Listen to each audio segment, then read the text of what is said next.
Hi, എല്ലാവർക്കും സുഖമാണോ? എല്ലാവരും ഫുഡൊക്കെ കഴിച്ചോ?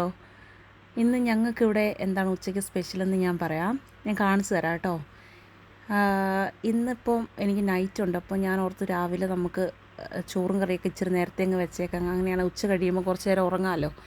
അപ്പം അങ്ങനെ ഞാൻ ചോറൊക്കെ നേരത്തെ വെച്ചു. അപ്പം ഇപ്പോൾ ഇച്ചിരി മോര് കറി വെക്കാമെന്ന് ഓർത്തു. ആദ്യം നമുക്ക് ഞാനിപ്പം മഞ്ഞൾപ്പൊടി ഇട്ടിട്ടാട്ടോ മോര് പിന്നെ ഒന്ന് മിക്സിയിലാക്കി എടുക്കുന്നത്. കാരണം അപ്പോഴത്തേനും ആ കളറങ്ങ് നന്നായിട്ടങ്ങ് പിടിക്കുമല്ലോ. ഇല്ലേ പണ്ടൊക്കെ ഞാനിങ്ങനെ എണ്ണയ്ക്കകത്തിട്ട് ഇങ്ങനെ വഴറ്റുമ്പോഴത്തേക്കിനും അങ്ങ് എല്ലായിടത്തും അങ്ങ് പിടിക്കാത്ത പോലൊക്കെ എനിക്ക് തോന്നും. അപ്പം ഞാൻ ഇപ്പം അങ്ങനെ മോരിൻ്റെ കൂടെ തന്നെ ഇങ്ങോട്ട് അടിച്ചെടുക്കുക കേട്ടോ ചെയ്യുന്നത്. പിന്നെ നമ്മുടെ ഒരു ചീനച്ചട്ടി വെച്ച് ഞാൻ എല്ലാം നമ്മുടെ അറിയാമല്ലോ മോര് കറിക്ക് വേണ്ട സാധനങ്ങളൊക്കെ ഞാൻ ഇട്ടിട്ടുണ്ട്. ഞാൻ തേങ്ങയൊന്നും അരയ്ക്കാറില്ല കേട്ടോ. തേങ്ങയൊന്നും അരയ്ക്കാതെയാണ് മോര് കറി വെക്കുന്നത്. പക്ഷെ നല്ല ടേസ്റ്റാണേ. അങ്ങനെ വെക്കാത്തവരൊക്കെ ഉണ്ടെങ്കിൽ ഒന്ന് വെച്ച് നോക്ക്. നല്ല കൊഴുപ്പ്, ഞാൻ ഒരുപാട് വെള്ളം മോര് ചേർക്കാറില്ല. ചിലപ്പോൾ അതുകൊണ്ടായിരിക്കും നല്ല കൊഴുപ്പിലായിട്ട് തന്നെ കിട്ടും. ഞാൻ വീട്ടിൽ തന്നെ മോര് പാലൊഴിച്ചിട്ട് ഒഴിച്ച് വെക്കുകയാണ് ചെയ്യുന്നത്. എനിക്ക് പണ്ട് കിട്ടിയ ഉറയാണ്. അപ്പോൾ ഞാൻ എപ്പോഴും ഒഴിക്കുമ്പോൾ പുതിയ പാത്രത്തിലാണ് ഒഴിക്കാറ്. അപ്പോൾ അത് കേടാവാറില്ല. എപ്പോഴും ഒരാഴ്ചയിൽ 1-2 പ്രാവശ്യം വെച്ച് ഞാൻ ഒഴിക്കും. ആ സമയത്തൊക്കെ പുതിയ പാത്രത്തിൽ പുതിയതായിട്ടാണ് ഒഴിക്കുന്നത്. അപ്പോൾ എപ്പോഴും എനിക്ക് നല്ല ഉറയുണ്ടാവും കേടാകാതെ. അപ്പോൾ ഞാനത് തന്നെ ഉപയോഗിക്കുന്നത്. പിന്നെ യോഗേട്ട് മേടിക്കാറുണ്ട്.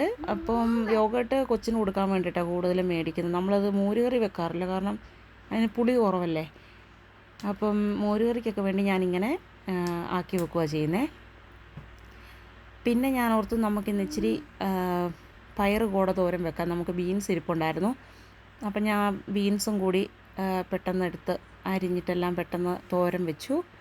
പിന്നെ മോരുകറി ആക്കിയതിൻ്റെ ഇടയിൽ ഞാൻ കുറച്ച് മുളകിന് തേക്കാൻ വേണ്ടി കുറച്ച് മസാലയും കൂടി ആക്കി വെച്ചിട്ടുണ്ടായിരുന്നു. അപ്പോൾ അതാകുമ്പം ഞങ്ങൾ മീൻ കുറച്ച് മേടിച്ചിട്ട് വരാൻ വേണ്ടി പറഞ്ഞായിരുന്നു. ഇപ്പം ഞാൻ കാണിച്ചു തരാം അതെന്താ മേടിച്ചതെന്ന്. അപ്പം അത് വരുമ്പോഴത്തേക്കിനും പെട്ടെന്ന് മസാലയൊക്കെ തേച്ച് വെക്കാമല്ലോ എന്ന് ഓർത്തിട്ടാട്ടോ നേരത്തെ ആക്കി വെച്ചത്.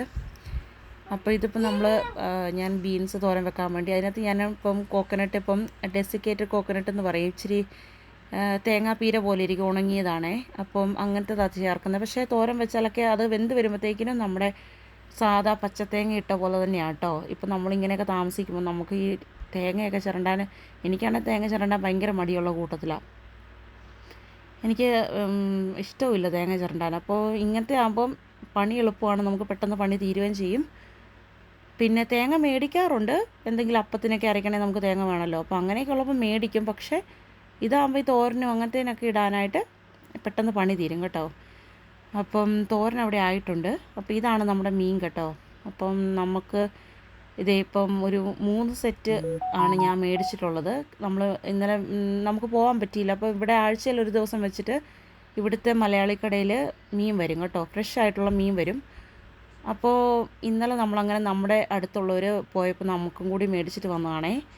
ഇതിപ്പം കിളിമീനുണ്ട്, പിന്നെ നത്തോലിയുണ്ട്, പിന്നെന്താ കൊഞ്ചുണ്ട്. ഇതെല്ലാം കൂടി ഇപ്പോൾ ഒരു 45 പൗണ്ടിനുള്ള മീനുണ്ട് കേട്ടോ. എല്ലാം കൂടെ 1 കിലോ മിച്ചം വെച്ചിട്ടുണ്ട്. എല്ലാം ഓരോ കിലോ മിച്ചം വെച്ചിട്ടുണ്ടായിരുന്നു കേട്ടോ.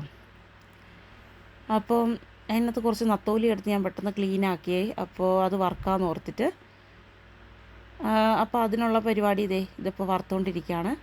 അപ്പോൾ ഇതൊക്കെയായിരുന്നു ഞങ്ങളുടെ ഇന്നത്തെ സ്പെഷ്യൽ കേട്ടോ. കുറേ നാൾ കൂടിയാണ് ഞങ്ങളിങ്ങനെ പച്ചമീനായിട്ട് മേടിച്ചത്. പണ്ടൊക്കെ ഫ്രോസൺ ആയിരുന്നു, പക്ഷേ ഇതായിരുന്നു നല്ലത് കേട്ടോ മേടിച്ചിട്ട്.